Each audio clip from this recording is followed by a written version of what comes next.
Good morning! So, ako ipakita karon ang pinakadakong ukay-ukay dira sa Ashkelon. So, tara, ubani ko ninyo biyahe ta. So, kasagsagan karon sa gera, no? Mga pila na pud ni kaadlaw. Isa na kasimana ang gira diri sa Israel. So, tanawa na diha, wala ko'y kauban dira, nagbansay-bansay na board ko sa balay.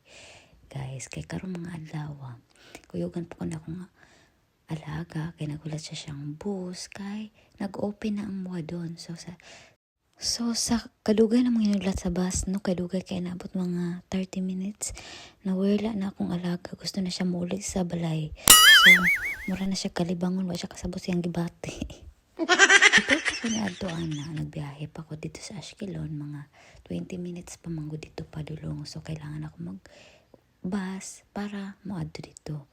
So, pag man akong trabaho diri sa balay, adto din ko sakay din kog bus. Natingala ko aning tiguwang diri pud sa amuha nga kanang kusog kay papud siya maglaag-laag kay moadto ni siya ka Ashkelon Center para mga pi. Kaya naman dito ang iyahang mga amigo. Mas nindot man ka nang magawas-gawas ka kaysa maburyong ka sa balay. So, ingani ang mga Israeli diri guys. Ingani ilahang mga ugali diri. Dili sila pwede nga magpundo perminti sa balay. So, abre ang mga malls. Ako ani, dili-dili ra po ko ani lakaw kay basig maabtan kog siren. So, karon sulod ko diri kay niadto kog super farm, mabalit kog pangkod-kod sa nawong kay naunsa naman akong nawong na abot namang mapa sa Iran dire Ginoo kay grabe naman nawungan eh. So ang mga galawan dire kay pinaaptik-aptik jud dire kay basig maabtan tag alarma na pud no, so sutoy ta pag maabtan ta. And then, neto na dahin ko diri sa ukay-ukayan. So, first time na ako dito mato rin naka-amaze jud ko sa kadaghang gilabay. Pag-abot na ako diri. Di ay katong una di ay nakaadto na ko diri pero wala dili ing ani kanang gamay kay gilimpyuhan ni diri nga time. Tong una na akong pag-adto mar ko dismay atong pag una na akong pag-adto kay petirang gamaya ang gilabay. So kani nga mao ni akong nakuha. So nakatakot ko ani initong ura.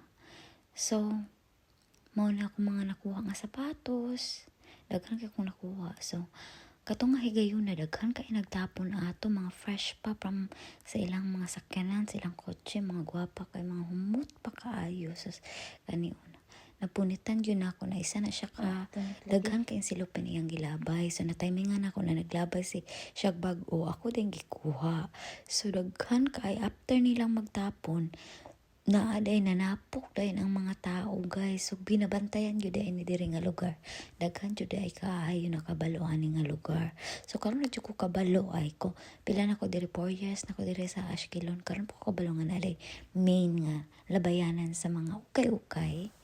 So kani siya bawal na siya sa mga arte para rin sa mga tao nga pinalaking ukay-ukay. Ako grabe jud ko, grabe malingaw jud ko ani tanawa ako kay problema karon. Tanawa na akong kuha pati jud daghanan na ako niya. Sus napuno na jud ni akong kwarto diri. Ako na po na sige pang-arrange kay maglabay naman pud ko ang mga di na ko ganahan. Ako na po na siyang ilabay. So recycle lang ta sa pag kanang ang uban nga di na nako ganahan kanang pwede na ganing gamit ilabay na pud ko na siya. So di na ta mamalit karong panahon na kay gira magtigom ta karon nga panahon nga gubot kayo ang Israel. So wise kaayo no kung magtigom na lang sa tang atong i-mine iukay-ukay na lang sa nato no, pero dili biya tanan makauyon ani. So kana ra sa mga di lang kaayo arte paras na ko nga nagdako jud ko nga sa ukay gituluan jud ko sa akong mama kung unsaon pangukay tanawa nadala na ako sa Israel pero ganahan kay kumalingaw kaayo ko og gusto kaayo na ako akong ginabuhat. Kana lang, daghang salamat.